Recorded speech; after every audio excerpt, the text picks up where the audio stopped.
콧대 절골과 코수술 염증의 관계에 대해서 설명드리겠습니다. 안녕하세요. 로코코 성형외과입니다. 오늘은 절골에 관한 이야기입니다. 절골, 뼈에 금을 낸다라는 말인데요. 절골술의 개념은 직접 수술을 해보기 전에는 정확히 알기가 힘듭니다.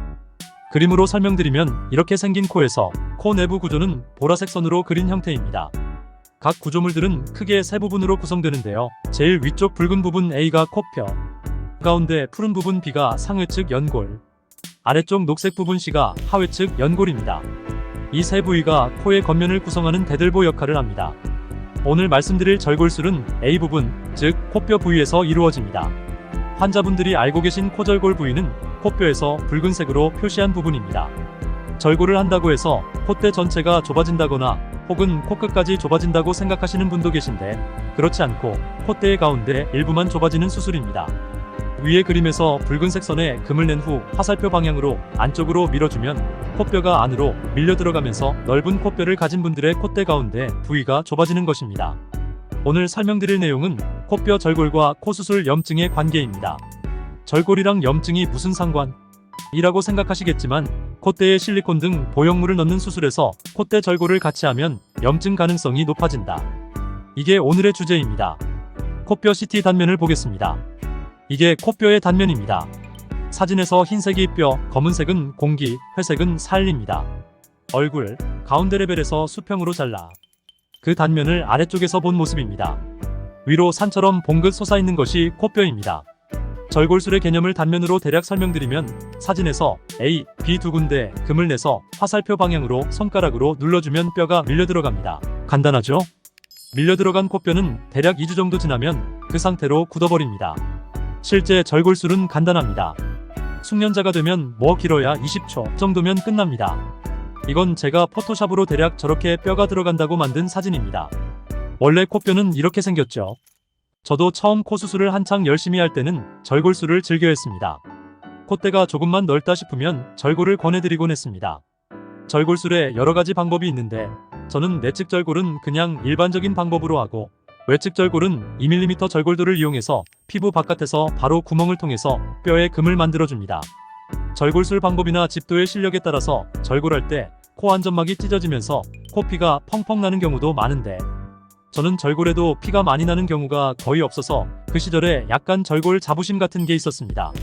지금 생각하니 좀 웃기네요. 내측 빗점막에 마취 주사를 충분히 주사해서 빗점막을 통통하게 부풀려서 찢어지지 않게 수술한다는 게 저의 노하우였고, 그렇게 하면 빗점막이 찢어지지 않게 절골할 수 있다고 생각했습니다. 그런데 오래전 15년쯤 전인가 코성형 연구회 학회에서 어떤 처음 보는 선생님이 발표를 하시는데, 절골을 하면 무조건 빗점막이 찢어진다. 이건 피할 수가 없다. 라고 주장하셨습니다. 그 전에도 유명하신 원로 원장님들 몇 분께서 보형물 넣는 코 수술에서 절대 절골하지 마라, 염증 생긴다 는 이야기를 발표 중에 하시는 것을 들은 적이 있었습니다. 그런데 제 수많은 환자들 중에 절골하고 실리콘 넣어도 염증 나는 경우를 본 적이 없어서 한 귀로 듣고 한 귀로 흘렸었지요. 내가 하는 절골은 피가 거의 안 나니까 점막 손상이 없고 문제가 안 될 거야 라고 생각했던 것입니다. CT에서 붉은색으로 표시한 부분이 빗점막입니다. 보시면 위쪽으로 올라갈수록 거의 안 보일 만큼 엄청 얇지요? 물론 빗점막의 두께는 사람마다 다 다릅니다. 위의 CT는 백인의 얼굴이라서 코끝이 더 높고 빗점막이 일반적인 동양인보다 더 얇은 상태입니다. 세월이 흘렀습니다.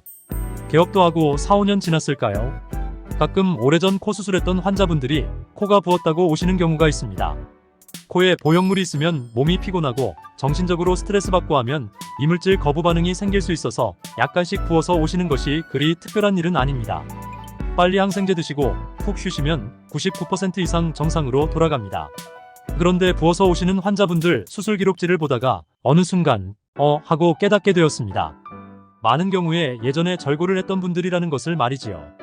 내가 절골술에 자신이 있고 피 안 나게 잘한다고 해도 100% 모든 환자에서 피 안 나게 수술하지는 못합니다. 가끔 점막이 얇은 분에서는 분명히 점막 손상이 조금이라도 있었을 것이고, 빗점막에는 당연히 여러 균들이 있기 때문에 그런 균들이 손상된 점막을 통해서 코 안으로 들어와 균 입장에서 운이 좋은 놈들은 보형물에 딱 들러붙어서 거기서 집을 짓고 살아남았을 것입니다. 숨죽이고 지내다가 주인님 몸이 피곤해져서 면역을 담당하는 경찰관 백혈구들의 감시가 소홀해지면 한 놈이 두 놈이 되고 두 놈이 네 놈, 여덟 놈 쭉쭉 늘어나서 부분적인 염증을 일으키는 그런 문제를 만들었을 것이다. 라는 추론을 하게 되었습니다. 이런 내용은 교과서에 나오지도 않고 누가 알려주지도 않습니다. 그냥 오랜 기간 한 업종에 종사하면서 터득하게 되는 그런 것입니다. 나이 들면서 세상 풍파에 시달리다 보면 어른들 말이 틀린 게 없네 하게 되는 그런 것들이지요. 지금은 다 돌아가시고 은퇴하신 한 시절을 풍미하셨던 선배님들께서 흘리듯 하셨던 그런 한마디 한마디가 다 그런 경험에서 우러나온 것들이었구나 새삼 깨닫게 되었습니다. 그리고 그 이후로 절골수를 아끼게 되었습니다. 제가 돌아볼 때 운이 좋게도 절골을 했다고 해서 그것 때문에 보형물을 제거해야 할 만큼의 염증이 있었던 케이스는 없었습니다. 하지만 가끔 부어서 오는 분들 중에 절골을 했던 비중이 상당히 높았기 때문에 결론적으로 절골수를 통해서 확실한 효과를 볼 수 있을 만큼 코뼈가 크고 넓은 경우에만 환자분께 이런 가능성을 설명드리고 같이 의논 후 절골을 하고 있고, 매부리코 무보형물 코성형에서는 보형물을 쓰지 않기 때문에 필요한 모든 경우에 절골을 하고 있습니다. 한국 사람들 코뼈가 작아서 개인적으로는 절골술이 필요한 경우가 상당히 적다고 생각합니다. 괜히 수술비만 올라가고 염증 가능성이 증가되니 꼭 필요한 경우에만 하는 게 좋다는 저의 의견입니다. 도움이 되셨으면 합니다. 오직 실력 승부.